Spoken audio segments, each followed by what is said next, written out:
अब ये मेरा सिंप्लीफिकेशन को लेके अब ये मैं तीसरा वीडियो बना रहा हूँ और इसमें मैं थोड़ा जो मेरा दूसरा वीडियो था सिंप्लीफिकेशन का उसमें मैंने थोड़े सिंपल टाइप के क्वेश्चन रखे हुए थे और अब मैं थोड़ा क्वेश्चन जो है हाई लेवल के करूँगा।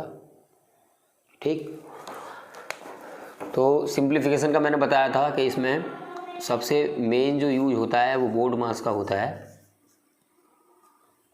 बोर्ड मास का सबसे मेन यूज होता है इसमें, इसके ही अकॉर्डिंग सारे क्वेश्चन सॉल्व किए जाते हैं। तो इसमें जैसे इस टाइप का क्वेश्चन है 74 divide by 2 into 3 plus 19 divide by 3 2 divide by 2 plus 91 minus 49, इस टाइप का क्वेश्चन। और जब हम इसको सॉल्व करेंगे तो अकॉर्डिंग टू बोर्ड मास सबसे पहले ब्रैकेट, तो ब्रैकेट का पोर्शन एरा, बाकी का जो पोर्शन है सेम टू सेम ज्यों का त्यों रखना है। 74 डिवाइड बाई 2 इंटू ब्रैकेट के अंदर का जो भी वो हमसे कराना चाह रहा है वो हमको करना है। जैसे कि प्लस कराना चाह रहा है तो 3 प्लस 19 इजकल टू 22। ठीक, अब डिवाइडेड बाई 2 प्लस 91 माइनस 49। ठीक, अच्छा हमने ब्रैकेट का सॉल्व कर दिया है। अब ब्रैकेट को हटा देंगे तो ये हो जाएगा 74 divided by 2 into 22 divided by 2 plus 91 minus 49। ठीक है, अब इसके बाद ब्रैकेट का हमने सॉल्व कर दिया, ब्रैकेट हट चुका है। अब हमको लेना है ओ।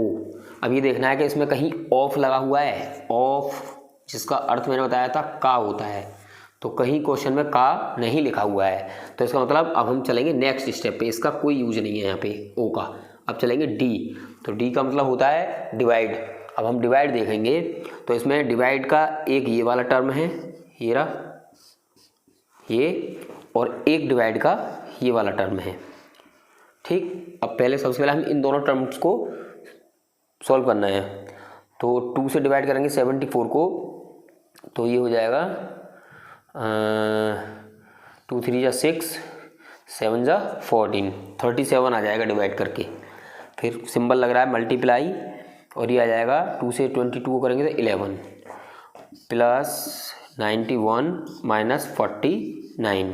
ठीक, इन दोनों का मल्टीप्लाई करना है। तो जब इन दोनों का मल्टीप्लाई करेंगे तो 11 7 जा 77, 70 का 7 7 और 11 3 जा 33 और 7 40, तो ये आएगा 33 11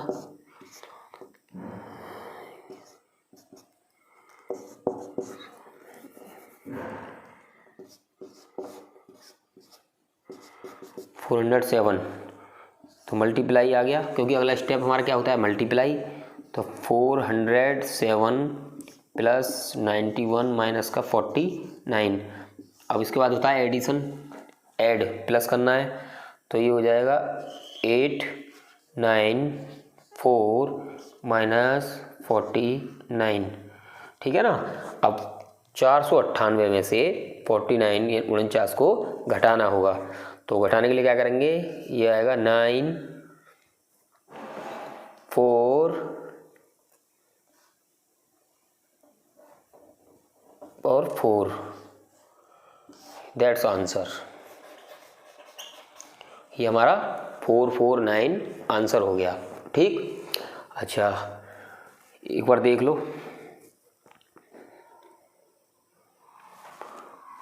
अब मैं कराऊंगा अगली प्रॉब्लम सॉल्व इसमें।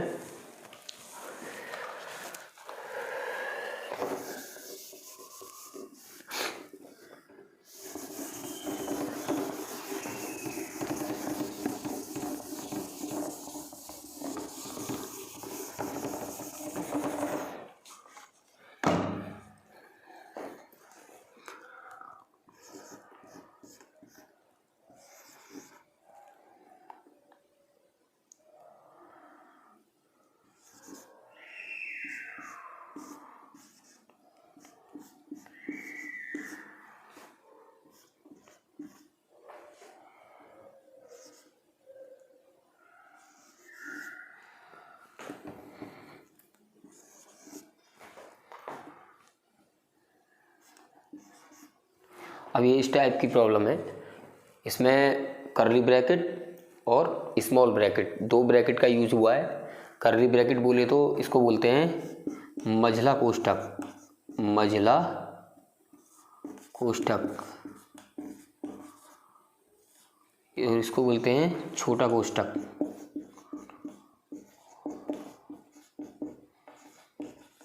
छोटा कोष्ठक, ठीक। और इसको कर्ली ब्रैकेट। अब हमको सॉल्व क्या करना है, सबसे पहले अगर हम बोर्ड मास के अकॉर्डिंग चलते हैं तो सबसे पहले स्टेप होता है बी। तो बी का मतलब होता है ब्रैकेट, और ब्रैकेट में भी इसमें ये ध्यान रखना है कि सबसे पहले जो ब्रैकेट में जो सॉल्व करेंगे वो हमेशा कर्ली ब्रैकेट का पोर्शन सॉल्व करते हैं, ठीक है। अगर इसके अंदर बिग ब्रैकेट दे रखा है तो बिग ब्रैकेट का सॉल्व होगा, और अगर इसके अंदर स्मॉल ब्रैकेट दे रखा है तो स्मॉल ब्रैकेट का मतलब जो भी डाटा होगा पहले उसे सॉल्व करेंगे। तो जैसे कि कर्ली ब्रैकेट, तो बाकी का डाटा जो कि तो 21 plus curly bracket start 3 into, अब ये 91 और प्लस 4, ये स्मॉल ब्रैकेट में, तो पहले इसी को सॉल्व करना है, पहले इसी को सॉल्व करना है, ठीक है। तो 91 plus 4 equal to 95 bracket close divided by 2, ठीक। और सॉरी इसको 2 नहीं, इसको 3 करिएगा, 3, क्योंकि करने में एग्जैक्ट वैल्यू आएगी, देखते रहिए, ठीक है। और कर्ली ब्रैकेट क्लोज माइनस का 4, ठीक। अच्छा, अब 21 प्लस स्टार्ट कर्ली ब्रैकेट, अब 90, अब देखो होना क्या है, इस ब्रैकेट को हटाएंगे तो 3 इंटू 95 डिवाइडेड बाई 3, ठीक है ना, डिवाइडेड बाई 3। तो हमको करना क्या है इसमें, कोई बात नहीं, आने दो, डिवाइड जो भी आएगा ये। तो अब इस कर्ली ब्रैकेट के अंदर डिवाइड करना है हमको सबसे पहले, क्योंकि डिवाइड का रूल फॉलो होगा। तो इसका हो जाएगा 21 plus curly bracket 3 into 95 upon 3।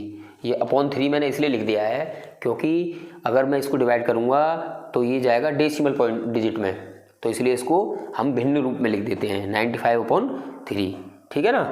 और उसके बाद कर्ली ब्रैकेट क्लोज, अभी प्रोसेस अंदर ही करना है, मल्टीप्लाई करना है, तो इससे बढ़िया इसको यहाँ काट देंगे, ठीक है ना, माइनस का 4। अब कर्ली ब्रैकेट हमारा पूरा कंप्लीट हो गया, इसको हटा दो, तो 21 प्लस 95 माइनस का 4, ठीक। तो पहले ऐड करना है क्योंकि ऐड होता है मल्टीप्लाई के बाद, तो ये हो जाएगा 6 और 11 116 माइनस का 4 इजकल टू 112। दैट्स आंसर, ये आंसर है हमारा, देख लीजिए।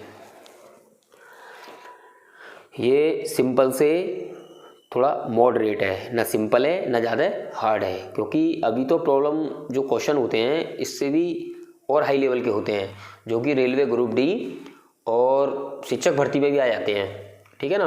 और देखिए भले, हालांकि ये जो सिंप्लीफिकेशन टॉपिक है या चैप्टर है, ये मैथमेटिक्स के हर सिलेबस में हुआ 110% होता है, और जिस भाई बहन को ये चीज़ नहीं आएगी मैथ में, वो मैथ में कुछ नहीं कर पाएगा, कुछ भी नहीं कर पाएगा, क्योंकि कहीं कहीं ऐसी ही कैलकुलेशन करने के लिए आती हैं, उसमें अक्सर भाई बहन जिनका शुरू से मैथ्स नहीं रहा है वो कंफ्यूज हो जाते हैं और क्वेश्चन उनका गलत हो जाता है, ठीक है ना। तो यही करने का इसका तरीका है। अब देखो यही सिंप्लीफिकेशन है, और मेरा तो जितना बनता है मैं खूब बहुत बढ़िया से कराऊंगा, बस मैंने तो सोच रखा है जितना मेरे पे है मैं दूंगा भाई, क्योंकि ज्ञान बांटने से तो ज्ञान बढ़ता है, घटता थोड़ी ना है। बस आपके सहारे से हमारा भी कुछ होगा, इतना तो है। तो मेरा तो यही कहना है भाई, मेहनत करो, क्लास तो हम दे ही रहे हैं। देखो एक और प्रॉब्लम देखो, 192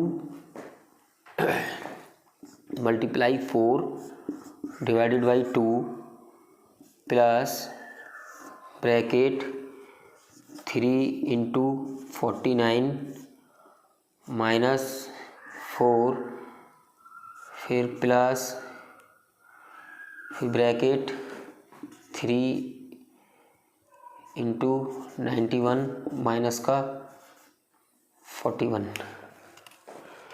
ठीक, अब ये प्रॉब्लम है, इसको सॉल्व करना है तो सबसे पहले ब्रैकेट पे जाना है। ब्रैकेट के टर्म 1 और 2 टर्म हमारे पास ब्रैकेट के हैं। बाकी का क्वेश्चन विद सिंबल चिन्ह सहित चौके तो उतारना है। तो देखो 192 multiply by 4 divided by 2 plus, अब ये सॉल्व करना है तो ये हो जाएगा 147 माइनस 4 प्लस, और ये हो जाएगा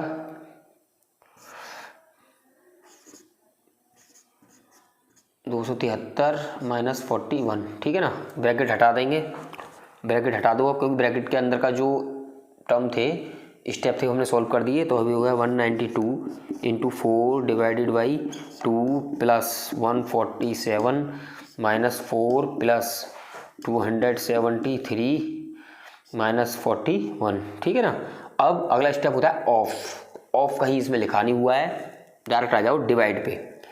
डिवाइड बोले तो ये वाला टर्म, बस ये एक ही टर्म है डिवाइड का, तो 2 × 2 = 4, तो 192 × 2, क्योंकि इसका आंसर कितना आ गया 2 आ गया इसका आंसर डिवाइड करके। ठीक है ना, प्लस 147 माइनस का 4 प्लस का 273 माइनस का 41। ठीक, अब देखते हैं इसमें डिवाइड के बाद मल्टीप्लाई का कौन कौन सा पोर्शन है। तो multiply is that one portion, one term, बस ओनली वन। तो इसको करेंगे 2 × 2 = 4, 2 × 9 = 18, 1 कैरी, 2 × 1 = 2 और 384 प्लस 147 माइनस 4 प्लस 273 माइनस 41। ठीक है, अब सबसे पहले बोर्ड मास के अकॉर्डिंग मल्टीप्लिकेशन के बाद एडिशन आता है। तो एडिशन के term 1 term and 2 term only add कर देंगे। 11 और 4 8 12 13 1 कैरी 4 5 531 माइनस, अब इनको ऐड करेंगे दोनों को 7 7 2 माइनस 41। ठीक है, तो अब करना क्या है, पहले माइनस वालों को ऐड कर लो। तो ये हो जाएगा 31 माइनस 8 318। अब इसको घटाएंगे तो ये हो जाएगा 3 और 1 और 2 213, दैट्स आंसर। ठीक, ये देख लीजिए, ये इस टाइप से होगा। देखो मेरी वीडियो को थोड़ा अकेले में देखना, शोर शराबा नहीं होना चाहिए, कहते हैं ना नॉइस पॉल्यूशन नहीं होना चाहिए, एकदम शांति से देखना आराम से, तब ये चीज़ें समझ में आएंगी। अगर आप शोर शराबे में देखोगे तो उसमें क्या होता है, जो माइंड है वो डिस्टर्ब होता है। ठीक है ना, बिल्कुल अकेले में शांत उस माहौल में देखना, तो ये मेरा जो बताया हुआ है ये सब समझ में आ जाएगा आपको। ठीक है, और देखिए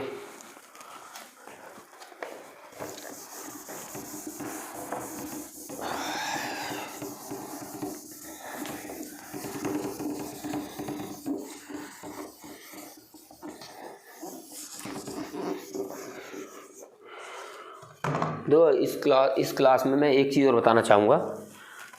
सिंप्लीफिकेशन तो मैं खैर इतना ही कराऊंगा अभी, ठीक है ना, बस क्योंकि अब जैसे मैं चाह रहा हूँ मेरे को मेरे हिसाब से पढ़ाने दो और आप मेरे हिसाब से पढ़ते रहो। गारंटी मेरी है, मैं ऐसा कर दूँगा कि आपको ये होगा कि हाँ भाई कुछ हमारी तैयारी हो चुकी है। देखो, मैं एक तो मैथ्स, ठीक है ना, दूसरा हिंदी, तीसरा इंग्लिश, चौथा जीएस, इनकी तैयारी कराऊंगा। और सिर्फ इन सब्जेक्ट में एक मैथ को छोड़ के, सिर्फ मैथ को छोड़ के बाकी के 3, इन तीनों में मैं सिर्फ वही टॉपिक पुटअप करूँगा जो टॉपिक एग्ज़ाम में ज़्यादा से ज़्यादा पूछे जाते हैं। बस जो टॉपिक ज़्यादा से ज़्यादा पूछे जाते हैं उन्हीं टॉपिक को इनमें मैं उठाऊँगा। विश्वास करो उसी में से एग्ज़ाम में आता है, एग्ज़ाम में आता है, एक मैथ को छोड़ के, क्योंकि मैथ का कोई भी एंड नहीं है। बस क्यों? क्योंकि हिंदी में क्या होता है, अगर सपोज दैट अलंकार से आ रहा है तो अलंकारों की जो संख्या है वो निश्चित है, ठीक है। इंग्लिश से आ रहा है तो टाइप्स ऑफ नाउन, प्रोनाउन, इनकी भी संख्या निश्चित है, जाहिर सी बात है वहीं से मिलेगा। जीएस में क्या है, जीएस में भी मैथ वाला ही सवाल है कि भाई इसकी भी कोई मतलब एंड नहीं है जीएस का। लेकिन होता क्या है, जीएस को सिलेबस में बाउंडेड बना दिया जाता है, ठीक है ना। अगर मान लो तो अब ये जैसे शाहजहाँ है, ठीक है ना, शाहजहाँ ने ताजमहल बनवाया था, ताजमहल, ठीक है। तो बिल्कुल रियल बात है, शाहजहाँ ने ही ताजमहल बनवाया है। भाई अगर कोई ये कहे कि अकबर ने ताजमहल बनवाया तो ये तो इतिहास का एक तरह का मजाक होगा ना, क्योंकि जो रियलिटी होती है हिस्ट्री में वही होती है। तो इसका मतलब इसमें जो क्वेश्चन आते हैं उनमें बदलाव नहीं होगा। आपको याद होना चाहिए कि हाँ शाहजहाँ ने ताजमहल बनवाया, बस, ठीक है ना। लेकिन मैथ्स में क्या होता है, इसमें अगर एक टॉपिक है सिंप्लीफिकेशन, तो अगर आप किसी भी किताब से पढ़ लेना 100 में से 1% ही क्वेश्चन जो आपने पढ़ा होगा वो आ जाए कंपटीशन में तो आ सकता है, वरना 99% मैथ का कोई भी टॉपिक का क्वेश्चन बहुत मुश्किल से रिपीट होता है कंपटीशन में, खासकर शिक्षक भर्तियों में, सुपर टेट में या टेट में या फिर रेलवे ग्रुप डी में तो रिपीट होता ही नहीं, आप किसी से पता कर लेना। और उत्तर प्रदेश लेखपाल की भर्ती आ रही है, उसका एग्ज़ाम देख लेना आप, क्योंकि उत्तर प्रदेश लेखपाल भर्ती में वही कैंडिडेट अप्लाई करेंगे जिन्होंने जो पेट में अपेयर हुए हैं। अब गवर्नमेंट क्या उसका पासिंग मार्क रखती है वो देखो, अब गवर्नमेंट को पता है कितना रखेगी, ठीक है ना। तो मैं ये भी सब्जेक्ट भी कराऊंगा, ठीक है ना, मैथ्स के साथ साथ। तो भाई मेरा तो यही कहना है, आप जो है मेरे चैनल को ज़्यादा से ज़्यादा देखें, शेयर करें और सब्सक्राइब कराएं। धन्यवाद।